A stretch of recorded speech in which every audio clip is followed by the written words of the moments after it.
Hello everyone and welcome back to my channel. Or if it's your first time, welcome to my channel.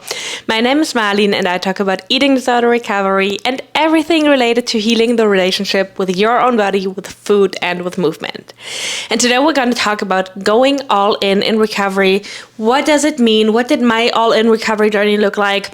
Do I advise every client if they should go all in, and everything else, all the good questions that you had for me. As always, if you like this video, it's super helpful if you give it a like, and if you leave your comments, whether it's just comments on the video, whether it's topic requests, whether it's a question for me. But let's dive right into the topic.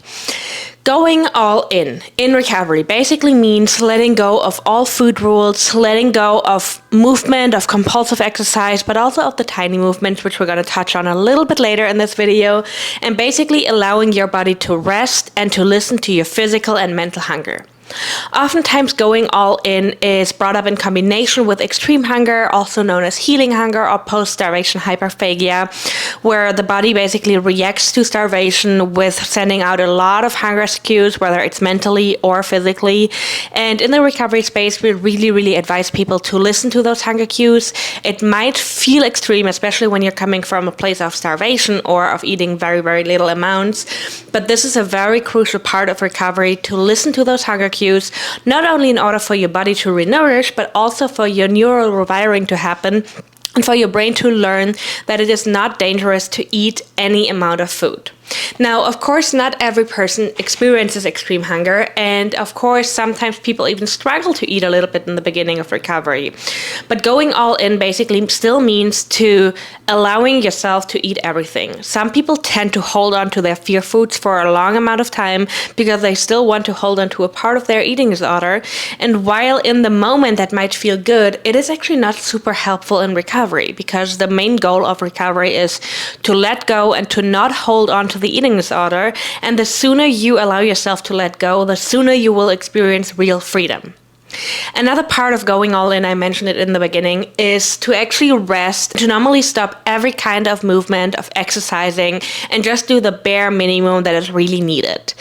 And again, I know that for many people that might sound like an unpopular opinion, and especially in a world where we are taught that exercise is the healthiest thing that you could do and that it's so important for you, people oftentimes don't understand why it is so crucial in recovery to actually not exercise, to not even go on long walks, and to really rest. Part of it, again, is that the body really needs the rest in order to renourish, in order to rebuild. The body will not prioritize certain things before it doesn't have the energy for it, and therefore it needs to rest and it needs to eat. So a lot of the things that you would love your body to repair first, such as your nails, your skin, your hair, your hormones, those are normally the things that come last, because the body wants to make sure that you survive first. Therefore, the body will put on some more weight, and I know that this kind of sounds very scary. I'm actually planning to make a video about that very topic as well. And the body also will start to prioritize repairing your organs, repairing your heart, making sure that there's enough energy to even survive before it starts repairing other things. At the same time, exercise, even though we deem it as for something very healthy, exercise will release a lot of stress hormones, especially when your body is in a malnourished state, or when you're like constantly thinking about food and movement. Exercise is not really helpful with your stress. In fact, it is actually stressing your body and also you mentally out. So again, I know that we've been told our exercise is such a good stress relief, but that is not always the case, especially not in eating disorder recovery. And another reason is that for many people, exercise and their eating disorder are very closely connected. A lot of people only eat when they exercise before. A lot of people feel like they have to make up for eating. A lot of people have a strong urge to move, which is a big part, especially of anorexia nervosa, but also of other eating disorders. And so learning to disconnect the two and learning that you can still eat while you're resting is actually very important in order to eventually find a healthy balance with exercise again. A healthy relationship with your body, with food, with exercise sometimes requires to step back and to stop exercising for a while. When we talk about going all in theory, it all sounds fun and games, and for a lot of people in recovery, it might even be connected to some excitement, which is honestly super understandable. I was really excited to be able to go all in when I started my last recovery attempt. But at the same time, it can also bring up a lot of doubts. I often get asked, but like, does it really mean to eat everything, to respond to every single thought of food? Is that really what it means? And the answer is yes.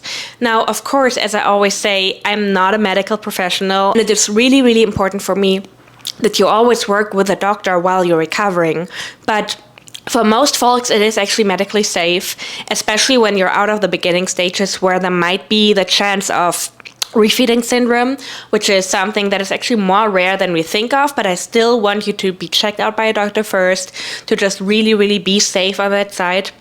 But once you know and you have the going all in can be super helpful. And again, yes, it might mean responding to every single thought about food. It might mean eating thousands and thousands and thousands and thousands of calories. It might mean not moving at all, watching Netflix if you can, laying in the bed. I know that a lot of you guys have responsibilities. It's not always so easy to just, take some time off to recover. But as much as you can, even while you're working or while you're going to school, or if you can, maybe even take the time off to really get healthy. Because in the end, you are trying to recover from one of the deadliest mental illnesses that's also affecting your body. And from somebody who is recovered and who now works with folks who are in recovery, I can just tell you that your future self will be very, very grateful that you took this time and that you actually did focus on recovery. So in my personal recovery, I did go all in. The first few weeks, I actually started my intake, or I increased my intake a little bit slower, first of all, because I was very aware that I was in risk of refeeding syndrome, and also because I came from such a restricted point that it was physically very hard for me to eat more, but also mentally I could not just jump all in right away. It took me a couple of weeks, and then I went all in. In the beginning, I still tried to hold on to certain rules, and I was like, okay, maybe I can go all in on Sundays, and then the other days I'm still trying to control, which kind of gave me cheat day vibes, which I really didn't like at all. And I very, very quickly noticed that not only physically, it was so hard for me to not listen to my hunger cues, because at that point, my extreme hunger kicked in, and I was like, all I wanted to do was eating. And also, I understood that this was not the most helpful approach, because I was very aware that I had an eating disorder, and I was very aware that still holding on to this only one day a week where I allow myself to eat is very disordered. So long story short, I actually jumped all in, and that meant eating everything. In the beginning, I was still craving some fruits that I didn't allow myself to eat during my eating disorder. And then very, very quickly, I actually didn't crave fruit at all for a very long time, which is also very fine. And I was eating, honestly, everything from pasta to pizza to candy to, yes, sometimes maybe fruit, but everything that I could. And in the beginning, I also still had like a big scarcity mindset. So I felt like, oh no, I have to try everything. And I kind of felt rushed. And that's when I actually had to work on allowing myself to like really think like, hey, we're not doing this anymore. No matter where I will end up at with my weight, no matter what will happen, I will not ever restrict again. So I don't even have to have this sense of urgency, because I'm allowing myself to eat everything that I want for the rest of my life. But of course, even though I told myself that, my brain and my body were still in a scarcity mindset. And so in the beginning, I just had this feeling of urgency. And I also had this weird feeling of, when I was eating with other people, like this weird fear that I have to eat fast enough so that I can get enough food, which of course I was very ashamed of at the time. And I'm not saying of course because it's something you should be ashamed of, but because it was still so close to my eating disorder. I had just started recovery. And so a big part of me felt greedy, felt like I was doing something wrong. I was really, really ashamed of those thoughts and behaviors, which is exactly why I bring that up right now, because it is something super, super common. We see that in so many people that are in recovery from an eating disorder that feel like either I have to eat a lot and fast when I'm around people, or I'm still scared of eating in front of people, so I'm not gonna eat, but then I feel like I'm missing out, or I have to like try to eat in secret. All these things are very, very common. And again, I'm just bringing that up so that you know this is nothing to be ashamed of. It's something to work on, of course, but it is nothing to be ashamed of. So going all in was definitely exciting and challenging at the same time, because of course my body was in a very malnourished state, and my body was holding on to everything it could get.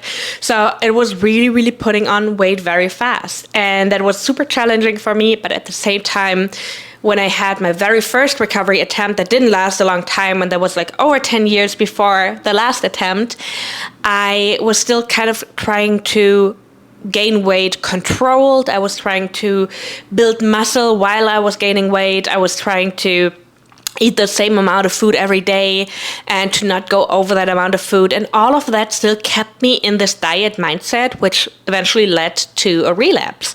So this time I wanted not to hold on to those things. I wanted to jump all in. And yes, my body gained a lot of weight. My body actually gained way more weight than I had ever weighed before. And it was scary. I'm not going to lie. It was scary. I know that sometimes when I talk about these times, it might sound like, oh yeah, it was hard, but, it eventually went away. That was not the case. It was actually one of the darkest times in my life because I struggled with that weight gain for so long. My body was putting on weight so much faster than my brain could actually update, if you will. I was still holding on to my sick identity. I was still missing being sick. I missed the clinic time. I missed so many things. And at the same time, part of me didn't want to go back anymore and I wanted to recover. And I'm just sharing that because that is also something that is way more common than people think. Sometimes I'm working with people and they, just all of a sudden miss their eating disorder again, or all of a sudden they feel like I can't live in this, recovered or recovering body anymore. Even though I've been doing recovery for a month or even a year or even longer, and it makes them feel like they will never recover. It makes them feel like it won't ever get better. And this is why I'm sharing that, because I had those thoughts for at least 1.5 years, if not longer. They kind of came and go, and they, it got less and less over time. But it was a very long time that I struggled with a topic. Again, I don't want to go into weight gain too much because that's for another video, but this just is a little side note. So now as to the question, what did I actually eat or how much did I actually eat? And the answer is I can't tell you like super specifically just because I was not counting calories. I actually didn't want to count calories, but I can tell you that it was a lot. It was a lot of food. It was way more than anyone around me was eating. I ate a lot of candy. I ate a lot of what we call fast food. I ate a lot of pizza. I just actually ate everything. I didn't eat a lot of like veggies or salads and stuff like that in the beginning, just because that was really not what my body was craving. I had a phase where I was trying to make myself eat certain things, but I quickly understood that it was also not the healthiest way, because it was kind of like still holding on to certain rules, or, replacing one meal with something quote unquote healthier, where I had to understand that deeming foods as unhealthy or putting food in boxes is also not the right approach. So these were all things I had to work through in order to eventually reach full recovery and full food freedom. But I had nights where I was eating a whole bag of cereal, like after dinner, after a full day of eating, where I was waking up hungry or mentally hungry and I was eating that, or where I was eating bars and bars of chocolate, or where I was eating like a whole pizza and a pint of ice cream and then another snack, and I was still going back to the kitchen later. So I'm really being that honest to you guys, because that is something that I experienced, and I know how ashamed I felt, even though I knew about extreme hunger, even though I knew that it's the right thing to listen to it. I had read all the books, I had listened to all the podcasts, and still, for me personally, I felt ashamed. I felt like I was doing something wrong. I was like, okay, but what if it's not gonna work for me? What if I'm the one person where it's not gonna work? And also a lot of thoughts came up of, oh, this can't be healthy. Where if I'm looking back at it now, I'm like, wow, it's crazy that I thought about my health when for 10 years straight, I didn't think about my health at all. And everything that mattered was to listen to my eating disorder. And I was very aware that that was not healthy, but I didn't care. And then after a couple of months of eating more, I was like, oh my God, what if this is unhealthy? So this just as a little side note, because I know that a lot of people actually experience the same thoughts. And this is just a little note that you are literally making up for all those calories, for all the energy that you needed. Like, no matter if you had an eating disorder for a couple of months or for years, there is so much energy debt, if you will, that it is absolutely normal and crucial to eat a lot, because on top of that debt, your body actually needs a lot of savings, if you know what I mean, in order to actually really repair the last things. That's why we see overshoot weight happening. That's why it takes the body so long to get back to trusting you. There is so much to repair that you can't see from the outside, regardless of what weight you are at.